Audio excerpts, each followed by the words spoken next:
Muy bien, 20 minutos faltan para llegar a las 10 de la mañana en toda la República Argentina. Nos vamos al contacto telefónico porque está en línea y ha guardado gentilmente unos minutos para charlar con nosotros Miguel Ángel Toma. Él fue secretario de Inteligencia de la República Argentina y queremos charlar con él en base a su experiencia y el conocimiento que tiene respecto a una implicancia y a una consecuencia del conflicto en Medio Oriente de la guerra entre Irán, Estados Unidos e Israel. ¿Argentina está en riesgo de sufrir un atentado terrorista por este apoyo político y esta vinculación directa que hay con Estados Unidos y la gestión Trump? Bueno, de todo esto y mucho más vamos a charlar a continuación con Miguel. Miguel, bienvenido. ¿Cómo le va? Aquí para Medios Rioja y Alta Data, Matías, Iván y Candela. Buen día. ¿Qué tal? ¿Cómo están ustedes? Muy bien. Bien, gracias por el contacto. La verdad, atentos, azorados, mirando las noticias, lo que pasa en Medio Oriente, pero sobre todo, Miguel, tratando de recordar y de evocar esta triste historia de atentados que tiene Argentina y este gobierno iraní que ahora encabeza un conflicto bélico ni más ni menos que con Estados Unidos. Bueno, a ver, es un tema que hay que analizarlo en un contexto que yo voy a tratar de sintetizar. En realidad, cuando Irán, en este caso, está perdiendo fuertemente desde el punto de vista militar esta guerra, es muy probable que intente generar actos fuera del teatro de operaciones. Y esos actos son de naturaleza terrorista, que no tendrán las características de preparación y de logística tan significativas que tuvieron tanto el atentado a la embajada como el atentado a la AMIA. Pero sí pueden tener, tomando como objetivo el mundo, ¿sí? Acciones como las que hemos visto recientemente en Australia, ¿no? De lobos solitarios. Dos tipos que agarran dos fusiles y empiezan a matar gente que estaba en la playa, ¿no? Es decir, acciones deliberadas pero de esas características. Y el mundo está en riesgo o es un eventual teatro de operaciones de este tipo de acciones. Ahora, respecto de Argentina, es cierto, nosotros ya tuvimos dos antecedentes gravísimos, pero lo que habría que tener en cuenta, y esto es importante que lo escuchen las autoridades, es que la Argentina este año va a tener dos eventos de naturaleza judicial que nos van a colocar en la mirada del mundo.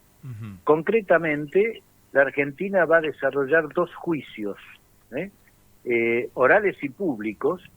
El primero va a ser el juicio en ausencia de los responsables del atentado a la AMIA.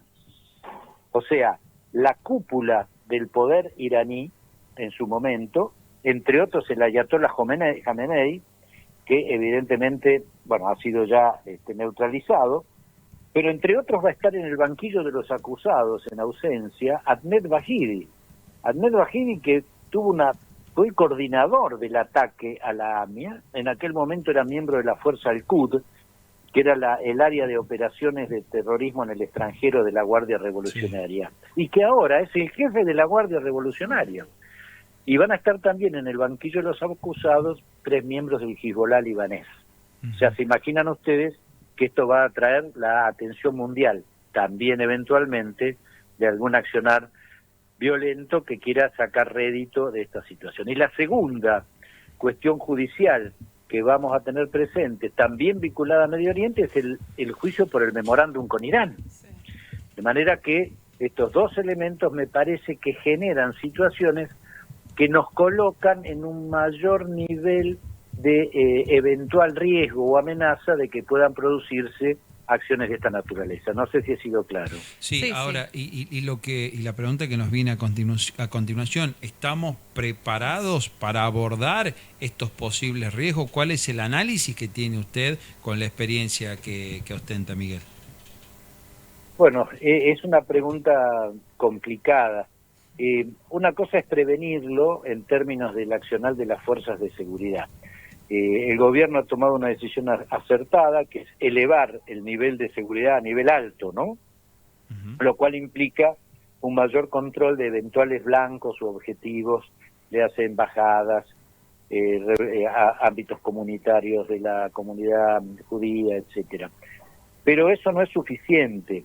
Se requiere una acción de inteligencia que sea capaz de anticiparse y actuar de manera tal de neutralizar ese tipo de amenazas, que no es simplemente el despliegue policial, por el contrario, es una acción mucho más específica y más característica de la inteligencia. Lamentablemente este gobierno ha heredado del kirchnerismo una estructura de inteligencia absolutamente destruida. Es decir, la Argentina fue víctima por parte del kirchnerismo de la destrucción de su sistema de inteligencia. Puedo poner 1000 ejemplos que darían más claridad, pero bueno, en honor al tiempo no puedo hacerlo. Pero este es un dato que no es menor. Y lamentablemente este gobierno ha perdido 2 años, porque en estos 2 años hubo nada más ni nada menos que 3 jefes de inteligencia, y la continuidad en el área de inteligencia es fundamental. Y además hubo 2 intentos de reestructurarla a través de 2 DNU, y ahora van un tercer intento con un proyecto de ley. O sea, mientras cambian los jefes de inteligencia y no hay una estructura organizacional definida y sobre la que se pueda trabajar con consistencia, seguimos teniendo un vacío muy grande en la inteligencia. Esa es mi mayor preocupación. Bien. Miguel Ángel, buen día. Ivana te saluda. Más allá de esta evaluación del funcionamiento actual de la inteligencia o la coordinación con las fuerzas de seguridad, consultarte desde el posicionamiento internacional si el presidente Milei puede cambiar el mapa de riesgos para Argentina con todo lo que está pasando, o sus opiniones o sus posicionamientos. A ver, yo creo que el reposicionamiento del gobierno en la política internacional es absolutamente correcto. Argentina es Occidente, está muy bien que volvamos a Occidente, que tengamos una relación privilegiada con Estados Unidos, porque esto es América, por un lado. Después podemos discutir los matices de cómo se efectiviza ese alineamiento o no, también con Israel me parece importante, pero desde ese punto de vista, la Argentina ha desarrollado una política, desde mi punto de vista, correcta. Obviamente, esto tiene sus aspectos específicos en los cuales podemos aportar ideas o por ahí no coincidir en todo. Pero esto no aumenta el riesgo de un eventual atentado, si a esto apunta a tu pregunta. Lo que lo aumenta es lo que acabo de señalar, estos 2 eventos judiciales que vamos a desarrollar este año, porque con ese criterio también aumenta el riesgo ahora, por ejemplo, en Francia o en Alemania o en Gran Bretaña, que ya han decidido unirse directamente a la acción bélica en contra de Irán. De manera que, insisto yo, el alineamiento es correcto, y no creo que implique un riesgo adicional al que ya normalmente tenemos frente a la eventualidad de un ataque, ¿no? Hacerle una consulta. Bueno, el tema de se está a ver si hay algún tipo de previsión de un posible ataque terrorista. El caso de la AMIA, la bomba en la AMIA, ¿está en ese momento Argentina o ese lugar estaba en la mira para ser atacado? La Argentina tiene 2 ataques, el de la Embajada de Israel en el 92 y el atentado a la AMIA en el 94. Sí. En ambos casos, esos ataques fueron consecuencia de una decisión política que tomó el gobierno de Carlos Menem, yo era parte de ese gobierno, yo era diputado en aquel momento, de suspender el acuerdo de transferencia de tecnología nuclear a Irán. Una decisión realmente estratégica, porque esa decisión atrasó en 15 años el desarrollo de nuclear de Irán y la posibilidad de obtener la bomba. Obviamente la retaliación frente a eso fue las 2 bombas, porque le provocamos un daño enorme. Si no hubiera tomado Argentina la decisión en aquel momento, hoy Irán tendría la bomba. Justamente el haberlo suspendido le generó un atraso de 15 años en el desarrollo nuclear de Irán, y esto facilitó el acuerdo que en su momento hizo el gobierno de Obama de control del desarrollo nuclear de Irán.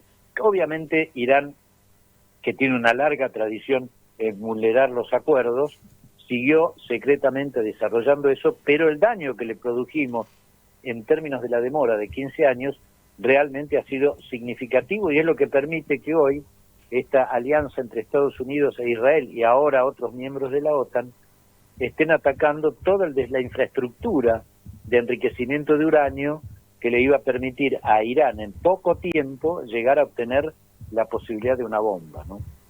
Ahora, Miguel Ángel, a esta hora, ¿hay una amenaza concreta por parte del régimen, por alguna autoridad del régimen contra Argentina? Miren, hubo un dato que es público y que no podemos dejar de mencionar. Cuando el gobierno argentino recientemente consideró una organización terrorista a Hamás, el líder de Hamás salió y dijo, vamos a darle una respuesta adecuada a la naturaleza de la decisión que tomó el gobierno argentino. Sí. O sea, hay una amenaza directa, específica, nada más ni nada menos que de Hamás. Consecuentemente, me parece que eso tendría que ser objeto de la actividad de inteligencia. A eso me refiero cuando digo que una inteligencia diezmada no es capaz de anticiparse y neutralizar este tipo de amenazas, ¿no? Vamos a estar atentos sin duda. Miguel Ángel, gracias por estos minutos, ha sido muy amable, ¿eh? Gracias a ustedes, un abrazo. Hasta luego. Bueno, ahí estaba la palabra de Miguel Ángel Toma, ex secretario de Inteligencia del Estado argentino. Él manejaba la CIDE en su momento, sí. También fue diputado en la época del gobierno menemista, bueno, analizando, y la verdad que si hay algo que no nos deja la charla con él, por lo menos en su calidad de especialista, es decir, hoy el sistema de inteligencia argentino no está preparado para prevenir ningún tipo de ataque. No. Creo que es el título más fuerte que nos deja a todos, ¿no? Más allá del posicionamiento político, más allá de si las amenazas después se terminan concretando o no, pero mientras uno ve que en otros países, luego de lo que han sido atentados terroristas, se fortalecen y se mejora el funcionamiento de algunos organismos para que eso no vuelva